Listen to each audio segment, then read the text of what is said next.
Hello, art nerds! I am back with the 13th illustration in the Not Your Basic Witch series. All of the blue stuff on this picture is liquid, like masking fluid, but it's latex free because I'm allergic to latex and it's very hard to track down. So if you're allergic to latex and you want masking fluid, Amazon is your friend. Yeah, so I actually used the masking fluid really heavily in this. I don't like necessarily show myself putting the latex on, like I didn't film any of that, but periodically throughout the piece I will finish up a section with watercolor and then put latex over that, or fake latex, just to keep areas clean. It does take a little bit longer because you have to wait for the latex stuff to dry, and I do occasionally use my hairdryer on it, but I don't know that that's necessarily a good idea. So, like, do it at your own risk. But it's probably like hazardous, like a fire issue. But, again, do it at your own risk. But I use it a lot, crazy a lot in this picture, which was a pain, kind of, but also I'm really, really happy with how clean the edges are. So even though it took probably an extra 20 to 30 minutes or so overall to like put it on, wait for it to dry, put it on, wait for it to dry, I think that I will like heavily use it in other coming illustrations because it really did make a difference, even though I would rather not have to spend more time on it. Like you can actually tell now, I just had done the character, her face and like her arm and stuff, and now that's covered over. Same thing with the flooring. Before I had masked the wall, and now I masked the floor. So that's just a couple of things that I did. The prompt that I had for myself with this illustration was like summoning a demon and it being like an unusual demon, and I wasn't quite sure what I wanted to do for the demon. I did want to like make it kind of cat-like, and I went back and forth between doing a bunch of like cute demon looking cats with like third eyes and extra tails and all kinds of stuff. Then I just finally settled on this cute little white baby in the middle. And imagine what you will, but there's also this friendly, enormous, giant looking, scary kind of demon in the background who is actually a demon and is not a cute, fuzzy little cat and is just mildly concerned that it's not being noticed because she clearly is still trying to figure out why the hell a tiny, adorable looking kitten showed up in her demon circle instead of like an actual demon. But no, he's just hanging out in the corner. I didn't go as dark as I was originally thinking that this illustration would be as far as lighting. I was thinking that it would be like in a darker kind of room so that you would have a better shot of not noticing the giant demon.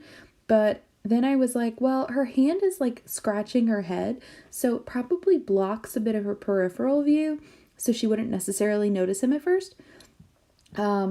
But that's gonna be a shock in like 2.5 seconds when she turns around and sees the actual demon. And I like leave it up to you, but is the cute little white kitten also a demon? And is it Giant Demon's friend? I don't know. Do you know? Do you have any thoughts? Who knows? I kind of want to think of them as like with Neopets, like it's a pet.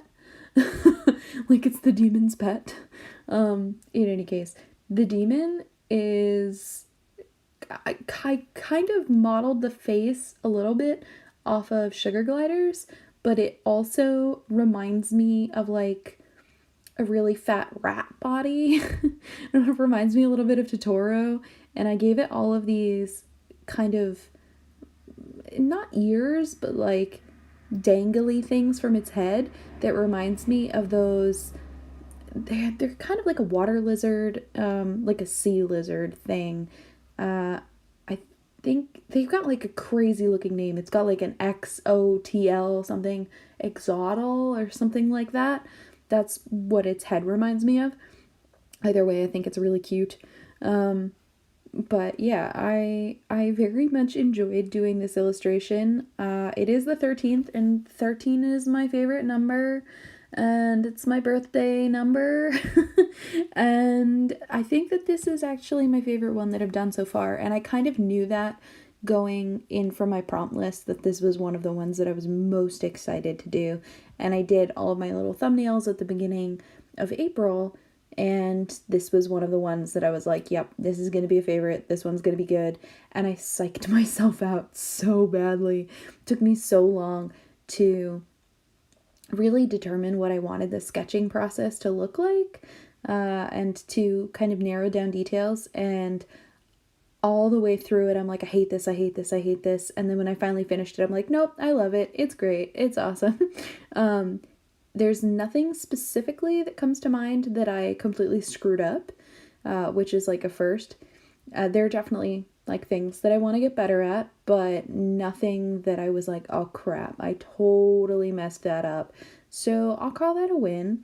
In the background, like above her head, there's a poster on the wall, and it looks like Little Mermaid because May is coming and it's Mermaid, which is another kind of art illustration challenge thing that if you spend any time on the art internets, you probably have heard of. I am actually going to be doing some illustrations for Mermaid. I don't know how many I'm going to do or with what frequency, but I am going to be participating a little bit. And that kind of brings me into the end of this challenge. So this challenge for me involves using a limited color palette of my Magellan Mission Gold watercolors. And I've got 5 colors that I used in my little palette that I made at the beginning of the month, the beginning of April. And I have 30 prompts that I made myself that are kind of witchy scenarios or witchy prompts that aren't super predictable or super basic, maybe. Some of them are, but most of them I tried to be a little bit different. And this is the 13th illustration, which I finished on April 30th. Now, I was originally anticipating doing all of those in 1 month, and I'm really happy with the 13 illustrations and 13 videos that I was able to do. And a variety of these have wound up on my shop, so I'd also made prints of them. But there's a limit to what you can do with a day job.